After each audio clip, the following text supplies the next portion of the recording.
Hi, and welcome back to U.S. History with me, Mr. Snyder, and today we are going to begin discussing the early anti-slavery movement in the 1800s, otherwise known as the Abolitionist Movement.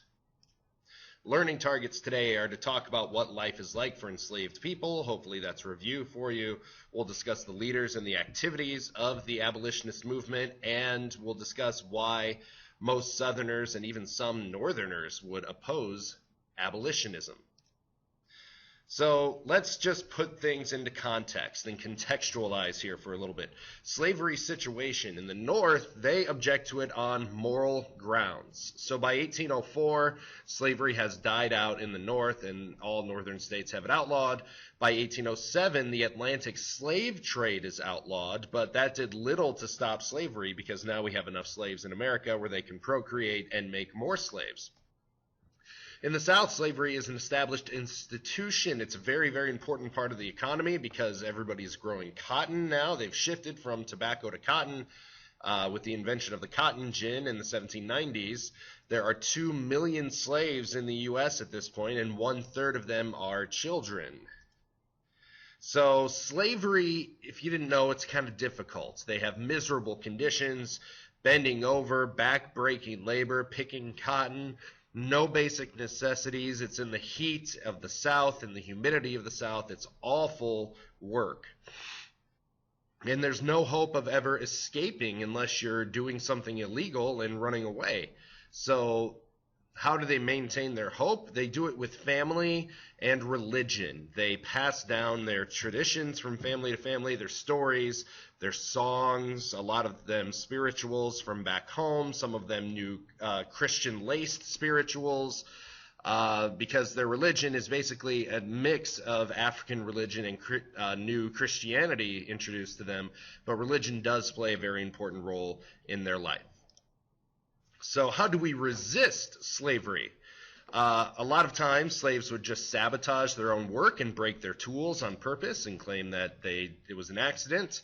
And also there were slave revolts. So the most famous one is Nat Turner in 1831, and it's in Virginia. And he and a couple of slaves sneak up to his master's house and slit the throats of their master and his wife. And then they lead followers through to the next house. They capture those slaves, or they take those slaves and free them and kill their owners. And then they keep doing this for days upon days. And nearly 60 people were killed before the militia captured them and executed him. They also, in order to stop these slave revolts, start to pass harsh laws, such as slaves cannot be taught to read, because if they can't be taught to read, they won't have any new ideas, and they're not allowed to gather in groups in order to sort of plot these slave revolts. Also, running away was just a common thing that would happen, and if they were caught, sometimes they would be brought back. Sometimes their toes would be chopped off so that they could not run away. And it's very, very gruesome, barbaric measures to make sure that slaves stay where they're supposed to. So how do the Northerners fight slavery? These people are called abolitionists. Abolitionists, the root word abolish, it means to get rid of slavery.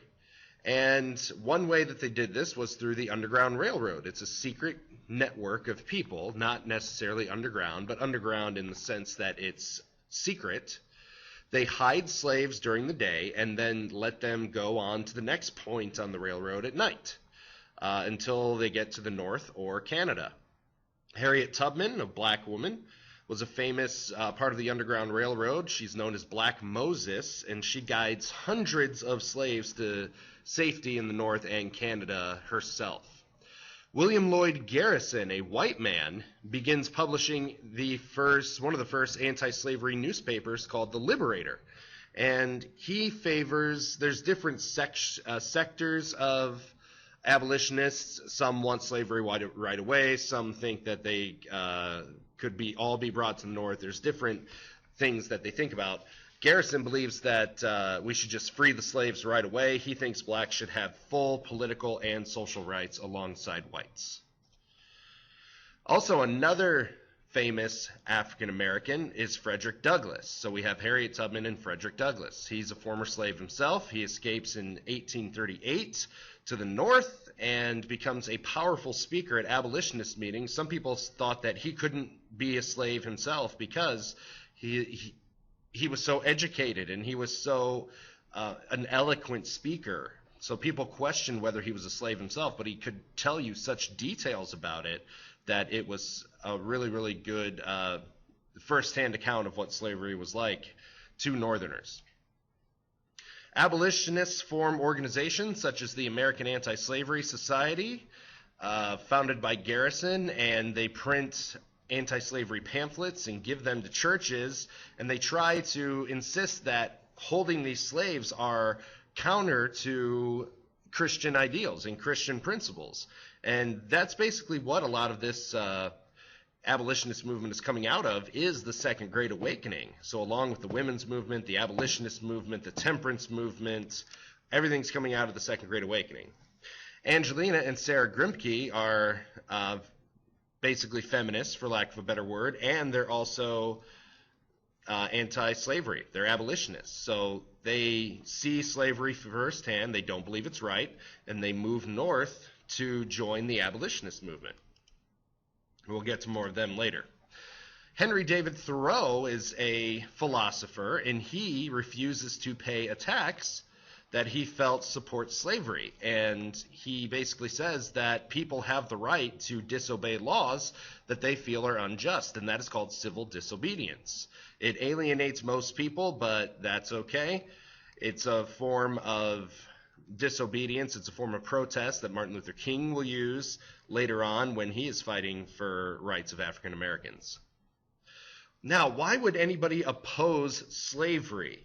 Well, the reasons for opposing slavery are that it's the backbone of the South's economy. If we take slavery away, the South's economy is going to collapse. And so, as morally wrong as it may be, slavery is necessary for the South's economy. It benefits the Northern economy, too, because they make cotton, which comes to the North to be made into textiles. Some people argue that it's better than wage labor because it's a symbiotic relationship. The well-being of slave owners depends on the well-being of slaves, and the well-being of slaves depends on the well-being of slave owners. So it's kind of a symbiotic relationship. And basically, there's a racist view that whites are superior and that the enslavement of Africans is historically inevitable. It's happened since the times of the Egyptians. And so this leads to their betterment. They get a place to stay. They get Christianity introduced into their lives. And it's basically this superior form that whites believe they are better than blacks. Northerners also resist abolitionism because white workers in the North fear that slaves, if they're paid, they'll take their jobs. And also, it would lead to less cotton from the South, making things more expensive. And they also make a lot of ships in the North, and this would reduce the demand for ships to transport slaves up and down the North. So slavery divides America, and it widens the already large gap of differences between the rural and agricultural South and the urban and industrial North. And that's a quick look at the early anti-slavery movement of the 1800s, the abolitionist movement. Fill out your learning targets. If you have any questions, bring them to class, and I'll see you later. Bye-bye.